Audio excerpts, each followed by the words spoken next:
ہے، اس لیے کہ بت پرست کا باہر کوئی نہ کوئی مذہب ہوتا ہے، لیکن دنیا پرست کا کوئی مذہب نہیں ہوتا۔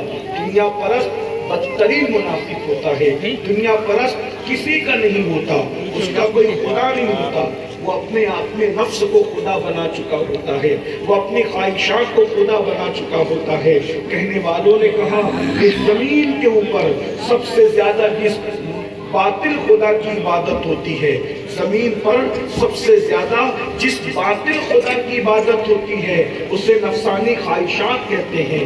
سب سے زیادہ نفسانی خواہشات کی، اگر یہ نفسانی خواہشات نہ ہوتی تو انبیاء کی اولاد نہ بگڑتی۔ آپ سے پوچھتا ہوں، آدم علیہ السلام کا حقیقی بیٹا قابیل کیوں بگڑا؟ اپنے بھائی کا قتل کیوں کیا؟ نفسانی خواہشات کی بنیاد پر، نفس کی خواہش کی بنیاد پہ۔ نوح علیہ السلام کا بیٹا آخر کیوں بت پرست ہو گیا؟ نفسانی خواہشات کی بنیاد پر۔ اندازہ فرمائیں، یہ بہت بدترین چیز ہے اور ہم اسی کے اندر ڈوب رہے ہیں۔ بہت تیزی کے ساتھ اگر ہم جائزہ لیں، کیا ہم اللہ سے محبت کرتے ہیں اور اپنے نفس سے محبت کرتے ہیں، تو یقیناً یہ بات یاد رکھنا، اللہ سے کی محبت سے زیادہ آج کل لوگوں کے دل میں اپنے نفس کی محبت ہے، اپنی خواہشات کی محبت ہے۔ وہ ابھی میں آپ کے سامنے رکھنے کی کوشش کروں گا، لیکن ایک آسان سی مثال رکھتا ہوں۔ میرے بھائیوں بتاؤ، اللہ کی طرف سے ندا آتی ہے، اللہ کا منادی پکارتا ہے الصلاۃ خیر من النوم، اور نفس کہتا ہے سو جاؤ۔ بولو ہم کس کی بات مانتے ہیں؟ ذرا غور تو فرمائیے میرے بھائیوں، ذرا غور کیجئے گا۔ اللہ اکبر۔ تو میرے آقا صلی اللہ علیہ وآلہ وسلم کے دیوانوں، یہ نفس پرستی کا دور ہے، یہ دنیائی خواہشات میں ڈوب جانے کا دور ہے، یہ محبت دنیا کا دور ہے۔ ہائے دنیا، ہائے دنیا، حل من مزید، حل من مزید، اور چاہیے کا نعرہ ہمارا نفس لگاتا ہے۔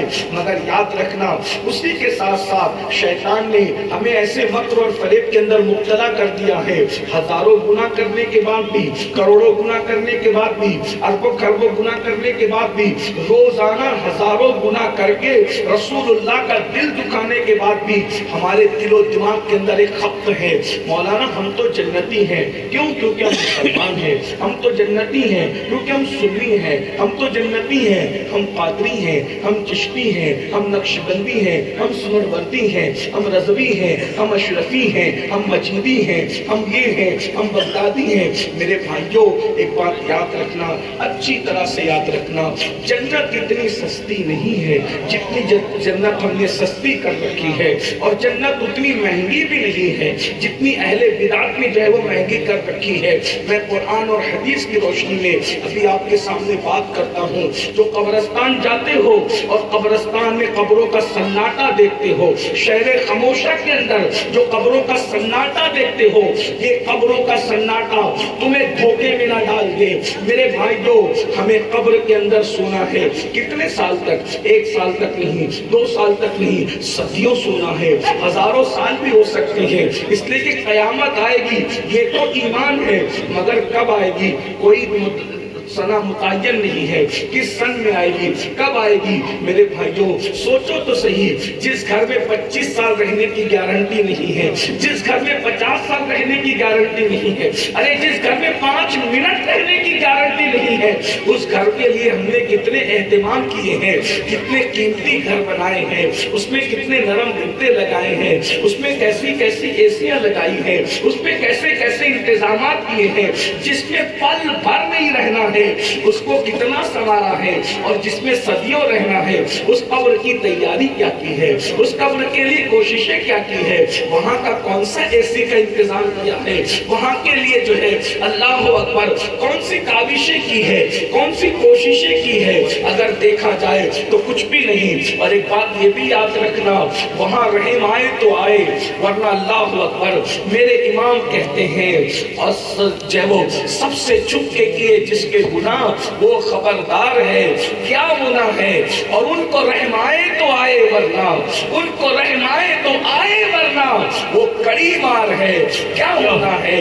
میرے بھائیوں، پھر ایک شیطانی وسوسہ آتا ہے، مولانا اللہ تو کریم ہے نا، اتنا ڈرنے کی کیا ضرورت ہے؟ بے شک اللہ کریم ہے، اللہ کے کریم ہونے کا انکار کس کو ہے؟ لیکن جہاں وہ کریم ہے وہاں وہ قہار بھی ہے، وہ جبار بھی ہے، وہ غیرت والا بھی ہے۔ اللہ اللہ اکبر. ایک بات آپ سمجھنے کی کوشش کریں. آپ جب قرآن اٹھا کر کے پڑھتے ہیں, شاید شاعر لوگ یہ بات آپ کو شاعری میں نہیں بتائیں گے. شاعری کی دنیا الگ ہے, قرآن و حدیث کی دنیا الگ ہے.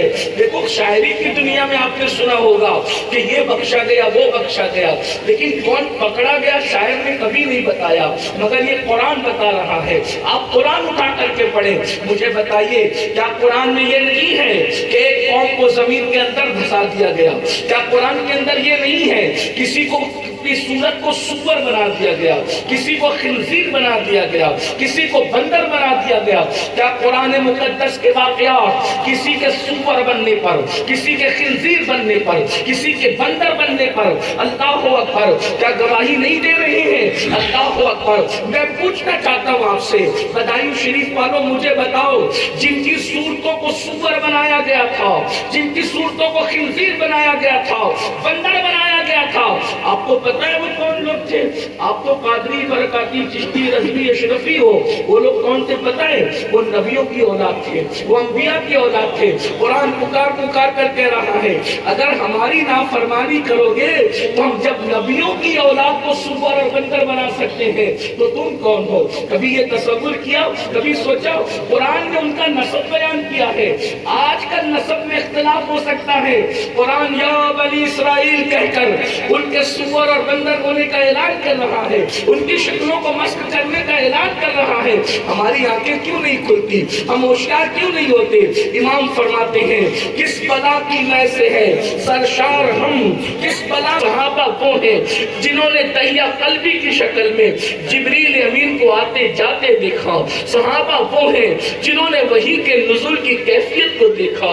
صحابہ وہ ہیں جنہوں نے مصطفیٰ جان رحمت کو رات و دن چلتے پھرتے دیکھا. اللہ اکبر, کتنے عظیم تھے صحابہ. تو پھر ہمارا عقیدہ یہ ہے جیسے جنت کا ہونا یقینی ہے ویسے ہر صحابی کا جنتی ہونا یقینی ہے. جیسے جنت یقینی چیز ہے ویسے ہر صحابی کا جنت کا پتہ دیا ہے. اسی زبان نے صحابہ کے جنتی ہونے کا اعلان کیا ہے. اندازہ فرمائیں, اب ذرا غور کریں, مگر یاد رکھنا اب ذرا صحابہ میں عام صحابی کی بات نہیں کر رہا ہوں, بلکہ صحابہ میں وہ صحابی جنہیں اللہ کے رسول نے لقب عطا کیا تھا سید الانصار, انصار کا سردار, سید الانصار. جو انصار ہیں, اور انصار کون ہیں؟ جنہوں نے ہجرت کرنے والوں کی نصرت اور مدد کی تھی. اللہ کے رسول علیہ السلام فرماتے ہیں انصار سے مومن ہی محبت کرے گا, منافق انصار سے محبت نہیں کر سکتا. اللہ کے رسول علیہ السلام فرماتے ہیں اگر اللہ مجھے یہ اجازت دے یا عزت دے کہ میں اپنی مرضی سے کسی گھاٹی میں چلوں تو جس گھاٹی میں انصار چلیں گے میں اس گھاٹی میں چلنے کو پسند کروں گا. یہ انصار کی شان ہے. تو انصار جب اتنے عظیم ہیں تو جو سید الانصار ہیں ان کا نام تھا حضرت سعد, اور پھر جب ان کا انتقال ہوا, یہ وہ خوش نصیب صحابی ہیں جن کا انتقال رسول اللہ کی ظاہری حیات میں ہوا, اور ان کے جنازے میں اللہ کے رسول خود شریک ہوئے. اپنے جوانوں کی خاص توجہ چاہتا ہوں, بہت اہم نقطے کی طرف ہم پہنچ رہے ہیں, بہت دھیان دیجیے گا. اللہ اکبر, ان کے جنازے میں رسول اللہ خود شریک ہوئے, اور صرف حضور ہی شریک نہیں ہوئے بلکہ اللہ کے رسول فرماتے ہیں سید الانصار سعد کے جنازے میں 50,000 یا 70,000 فرشتوں کا نزول ہوا. اور میرے آقا علیہ السلام فرماتے ہیں آسمانوں کی طرف لے جائی جا رہی تھی تو اس وقت عرش جو ہے سعد کی روح کو دیکھ کر خوش ہو کر کے جھوم رہا تھا. غور فرمائے, جس کی روح کو دیکھ کر عرش جھومتا ہو, جس کے جنازے میں 70,000 فرشتوں کا نزول ہوتا ہو, جس کے جنازے میں جانے کائنات, جانے روح کائنات مصطفیٰ جان رحمت خود تشریف لاتے ہو. اب ذرا دھیان سے سننا, جب ان کی قبر میں حضرت سعد کو لٹا لٹا دیا گیا. لٹانے کے بعد مٹی برابر کر دی گئی تو صحابہ روایت کرتے ہیں, صحابہ بیان کرتے ہیں, حضور علیہ السلام کے چہرے پر پریشانی کے آثار ظاہر ہوئے. یاد رکھیے اپنے آپ کو قطعی اور یقینی جنتی سمجھنے والوں, جنت سے پہلے دو مرحلے ہیں, ایک تو قبر ہے, دوسرا حشر ہے, اس کے بعد جنت ہے. اتنی سستی جنت نہیں ہے. وہ سید الانصار جس کے جنازے میں فرشتے آ جائیں, جس کے جنازے میں جان رحمت مصطفیٰ جان رحمت کو تشریف لے آ جائیں, ان کی قبر پر کھڑے ہیں. صحابہ کہتے ہیں حضور علیہ السلام کے چہرے پر پریشانی کے آثار تھے.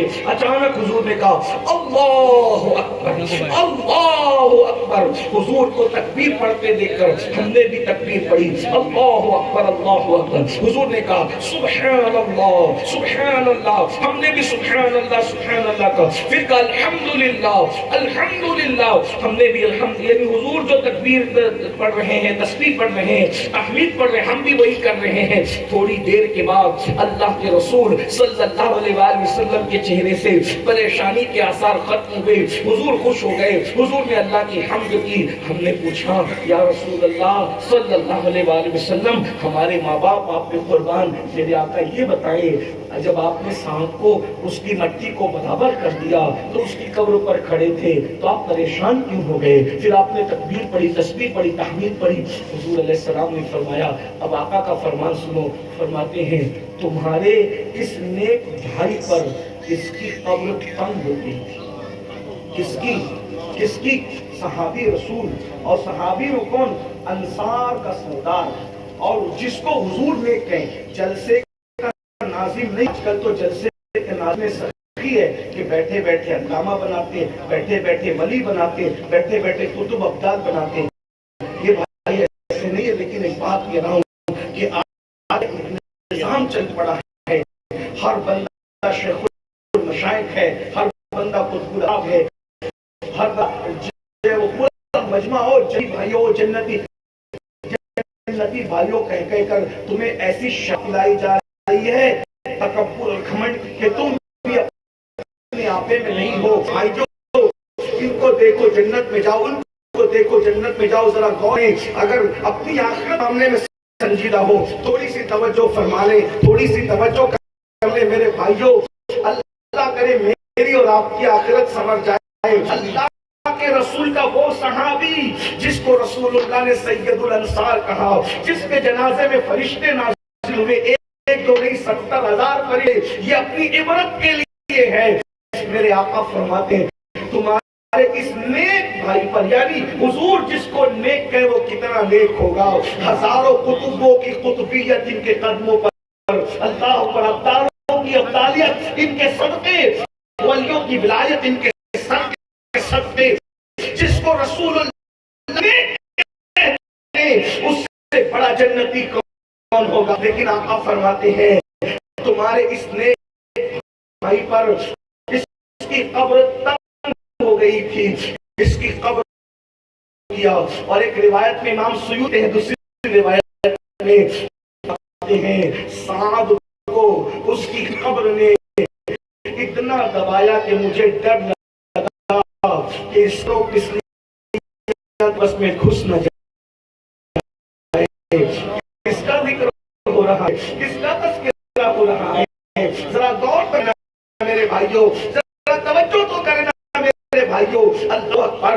اگر کوئی سننے آئے ہیں مولانا مفتی منظر صاحب نے مجھے معاشرہ پہ گفتگو کا حکم فرمایا ہے تو میں آپ کے سامنے یہی بات کر رہا ہوں. یہ میرے دل کا درد ہے. یعنی میں کوئی خطیب مقتدی ادیب آدمی نہیں, یہ دل کا درد ہے. ذرا غور کرو. سید جسوار کے بارے میں حضور فرما رہے ہیں, جلال الدین سیوطی شرح الصدور میں لکھے ہیں. میں ساتھ میں کتاب آپ کو ایسا نہ لگے کہ میں نے اپنی مرضی لڑ دیا ہے. اللہ اکبر. بات اتنی نازک ہے. میں نے اپنا عقیدہ جیسے جنت کا یقینی, ویسے میرے آقا کے اصحاب پیشاب کا جنتی ہونا یقینی، یہ صرف ہماری عبرت کے لیے۔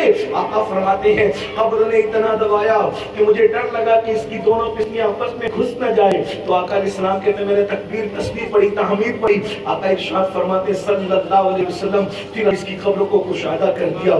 اللہ اکبر، ان کی تو بگڑی بن گئی، ان کا تو کام بن گیا، لیکن ایک بات میں آپ سے پوچھتا ہوں، اللہ اکبر، اب اس حدیث کی شرح کرتے ہوئے، اس حدیث کی شرح کرتے ہوئے اللہ کے سچے صادق و مصدوق مستحمد نام جو محدثین ہے فرماتے ہیں حضرت سعد کی یہ قبر نے ان کو کیوں دبایا؟ کیونکہ وہ نمازی تو نہیں تھے، وہ پارسا تھے، وہ نمازی تھے، اور ایسے نمازی تھے کہ جامع مسجد کے امام کے مقتدی نہیں تھے، امام الانبیاء کے مقتدی تھے، سید الانبیاء کے مقتدی تھے۔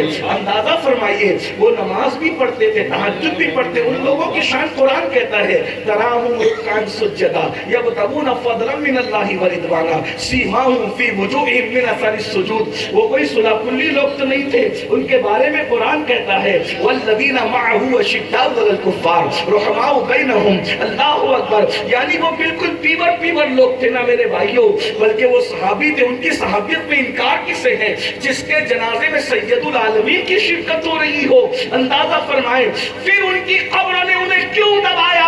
تو شارحین لکھتے ہیں دراصل وہ بکریوں کو جب جنگل میں لے کر جاتے تھے تو اتنے مصروف اور بیزی ہو جاتے تھے کہ بکریاں پیشاب کرتی تھی، تو پیشاب کے باریک باریک چھینٹے ان کے بدن پہ پڑتے تھے، تو ان باریک چھینٹوں سے لاشعوری طور پہ، جان بوجھ کر نہیں، لاشعوری طور پر وہ پیشاب کے، بکریوں کے پیشاب کے چھینٹوں سے بچ نہیں پاتے تھے۔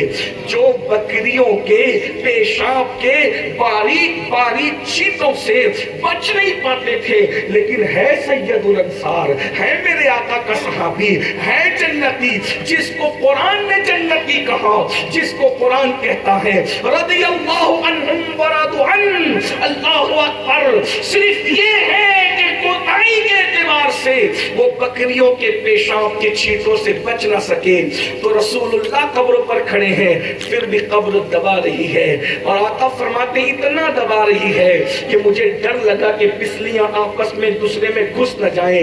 اب بھی مسلمانوں تمہاری آنکھیں نہیں کھلے گی، حضور قبر انور پر کھڑے ہیں اور قبر دبا رہی ہے، اس لیے کہ پیشاب کے چھینٹوں سے لاشعوری طور پہ بچ نہیں پاتے تھے۔ کیا سمجھتے ہو تم زنا کے اڈوں پہ جاؤ گے پھر بھی تمہاری قبر جنت کے باغوں میں سے باغ بن جائے گی؟ تم لڑکیوں پر باپ کی نظریں ڈالو گے پھر بھی تمہاری قبر جنت کے باغوں میں سے باغ بن جائے گی؟ تم داڑیاں مڈا کر گٹروں میں پھینکتے رہو گے پھر بھی تمہاری قبر جنت کے باغوں میں سے باغ بن جائے گی۔ اللہ اکبر، سود کے لقمے جو سور کھانے سے بھی زیادہ بدترین ہے، سود کے دھندے کرتے رہو گے پھر بھی تمہاری قبر جنت کے باغوں میں سے باغ بن جائے گی۔ مجھے بتاؤ تو صحیح وہ کون سا جرم ہے فجر کی نماز میں بستر پہ نرم نرم گدوں میں سونے والوں، پھر بھی تمہاری قبر نماز کو چھوڑو گے، حضور کی آنکھوں کی ٹھنڈک کو ترک کر دو گے پھر بھی تمہاری قبر جنت کے باغوں میں سے باغ بن جائے گی۔ میں پوچھنا چاہتا ہوں یہ کتنے عبرت کی بات ہے؟ ارے وہ جنتی ہیں، جنتی تھے، جنتی ہیں، لیکن یہ اپنی عبرت کے لیے قدرتی یہ منظر دکھایا۔ اللہ اکبر، ہماری آنکھیں نہیں کھلتی، ہماری آنکھیں سید العالمین مزار پر کھڑے ہیں اور پھر قبر دبا۔ اس کو ذرا تصور کرے نا، اس کو ذرا تصور کیجیے نا، ہم لرزتے نہیں، ہم کانپتے نہیں۔ اللہ اللہ ہے، وہ بے نیاز ہے، وہ بتا رہا ہے یاد رکھنا جس جنت کی اس نے گارنٹی نہیں لی ہے، وعدہ نہیں کیا ہے، اللہ جنت کے لیے ہم کوئی کوشش نہیں کرتے، اور جس روزی دینے کا اس نے وعدہ کیا ہے اس کے لیے کلکتہ تک دوڑ رہے ہیں، دلی تک دوڑ رہے ہیں، ممبئی تک دوڑ رہے ہیں، سعودی تک جا رہے ہیں، دبئی تک جا رہے ہیں۔ جس روزی کا وعدہ ہے اس کے لیے 12 گھنٹے محنت کر رہے ہو، اور جس جنت کا وعدہ نہیں ہے اس کے لیے 12 منٹ بھی نہیں نکالتے، اس کے لیے 10 منٹ بھی نہیں نکالتے۔ بتائیے جو دولت گھر میں چھوڑ کر جانا ہے اس کے لیے اتنی کی محنت ہے، اور جو اعمال قبر میں لے کے جانا ہے اس کے لیے کوئی محنت نہیں، جو دولت بچوں میں بٹ جائے گی اس کے لیے اتنی کوششیں ہیں، اور جو اعمال صرف اپنے کام آئیں گے اس کے لیے کوئی کوشش نہیں۔ ہم سے بڑا نادان کون ہے، ہم سے بڑا بیوقوف کون ہے، ہم سے بڑا بدعقل کون ہے؟ تو یاد رکھنا، جب آپ نے اتنا سن لیا کہ حضرت سعد جیسوں کو ان کی قبر نے دبایا، تو امین القادری کو فکر ہونی چاہیے نا کہ میری قبر میں میرا کیا ہوگا، میری کیفیت کیا ہوگی۔ آپ کو پتا ہے اللہ اکبر، وہ تو سعد ہے سعد، جب رسول اللہ کی بڑی شہزادی حضرت زینب بنت محمد کا وصال، آپ کے علم میں ہوگا کہ رسول اللہ کی 4 شہزادی ہیں، کتنی 4، حضرت زینب بنت محمد کا وصال ہوا، حضور آسمان کی طرف دیکھ کے کہنے لگے اللہ میری بیٹی پہ رحم فرما، اور حضور رو پڑے، اللہ میری بیٹی پہ رحم فرما، حضور رو پڑے۔ صحابہ نے کہا حضور آپ اپنی بیٹی کے لیے رو رہے؟ فرمایا ہاں، اگر قبر کے دبانے سے کوئی محفوظ رہتا تو میری بیٹی محفوظ رہتی، لیکن میری بیٹی کو بھی قبر دبائے گی۔ اور فرمائے میرے بھائیو ذرا غور تو کیجئے گا، رسول اللہ کی شہزادی حضور کی بیٹی، آقا فرماتے ہیں اگر قبر کے دبانے سے کوئی بچتا تو میری بیٹی بچتی، لیکن میری بیٹی، یہ تو رسول اللہ کی وہ بیٹی ہے جس کی شادی ہو گئی، جو ماں بن گئی۔ آئیے ایک حدیث سمجھ سن لیجئے، کتاب کے حوالے کے ساتھ شرح الصدور ہے، خاتم الحفاظ علامہ جلال الدین سیوطی نقل کرتے ہیں، جب رسول اللہ کے دودھ پیتے شہزادے سیدنا ابراہیم کا وصال ہوا، یہ حضور کے بیٹے حقیقی بیٹے ہیں، حضور ان سے بہت پیار کرتے تھے۔ سیدہ فاطمہ کے بعد اپنی اولاد میں جس سے سب سے زیادہ پیار کیا وہ حضرت ابراہیم ہے، حضور کے بیٹے ہیں، ان کا مزار جنت البقیع میں ہے۔ جب ان کا وصال ہو رہا تھا تو حضور علیہ السلام کی آنکھوں میں آنسو تھے، حضور آپ رو رہے، یہ محبت ہے۔ کہ یا رسول اللہ یہ تو جنت کی چڑیا ہے، میرے آقا فرماتے ہیں مگر قبر اس کو بھی دبائے۔ اندازہ فرمائیں، ذرا غور کیجئے گا میرے بھائیوں، دودھ پیتا نبی کا شہزادہ ہے، یہ اور بات ہے قبر کے دبانے کا انداز سب کے لیے جدا جدا ہے۔ لیکن آپ مجھے بتائیں تو صحیح، ہم نے تو جھوٹ بولے ہیں، ہم نے تو غیبتیں کی ہے، ہم نے تو چغلیاں کی ہے، ہم نے تو لڑائیاں لگائی ہے، ہم نے تو ایک دوسرے میں اختلافات پیدا کیے، ہم نے تو اللہ کے گھر کو ویران کیا ہے۔ میں کہتا ہوں وہ جو دہشت گرد ہے نا، دہشت گرد، ان کو جو عذاب ملے گا بہت بڑا عذاب ہے، وہ تو بہت بدترین مخلوق ہے، لیکن دہشت گرد سے زیادہ بھی کوئی برا ہے آپ کی نظر میں؟ میں پوچھتا ہوں، دہشت گرد لوگ انسانوں کا گھر ویران کرتے ہیں، مسلمانوں تم اللہ کا گھر ویران کر رہے ہو، تم کہاں رہو گے؟ ذرا سوچو تو صحیح، اندازہ تو فرمائے۔ وہ اوروں کا گھر ویران کر رہے، تم نے اللہ کا گھر ویران کیا۔ جاؤ مسجدوں، اگر کان ہوتے تو تم سنتے، کان ہوتے، یہ مسجدیں گڑ گڑا کر تمہارے لیے بد دعائیں کر رہی ہے۔ یہ میرے جذبات نہیں، بزرگان دین فرماتے ہیں جب کسی بستی میں مسجد بنا لی جاتی ہے اور بستی کے لوگ فجر میں سوتے پڑے رہتے ہیں، بستی کے لوگ مسجد میں نہیں آتے، تو رات کی تاریکی میں مسجد کہتی ہے اے اللہ جس نے مجھے ویران کر دیا تو ان کے گھروں کو ویران کر دے۔ میں پوچھنا چاہتا ہوں تعویذات کے ذریعے سے برکت کے متلاشیوں، تعویذ جہاں اثر کر سکتا ہے وہیں اثر کرے گا، تعویذ ہر جگہ اثر نہیں کر سکتا، تعویذ ہر جگہ اپنا کمال نہیں دکھا سکتا، تعویذ میں سحر کا علاج تو ہے، تو جادو کا علاج تو ہے، نظر بد کا علاج تو ہے، تعویذ میں اللہ کے عذاب کا علاج نہیں ہے، تعویذ میں خدا کی ناراضگی کا علاج نہیں ہے، تعویذ میں اللہ اکبر خدا کے غضب کو ٹھنڈا کرنے کی طاقت نہیں ہے۔ میرے بھائیوں ذرا سوچو تو صحیح، انجام ہوگا قبر میں۔ اب آئیے ذرا حدیثیں سنتے جائیے، میں پڑھتا جا رہا ہوں، اگر سن سکتے ہیں تو بہت اچھے سے سن رہے۔ یقیناً اہل بدایوں سے یہی توقع تھی، اس لیے کہ علم و ادب کی زمین محبوب الہی کی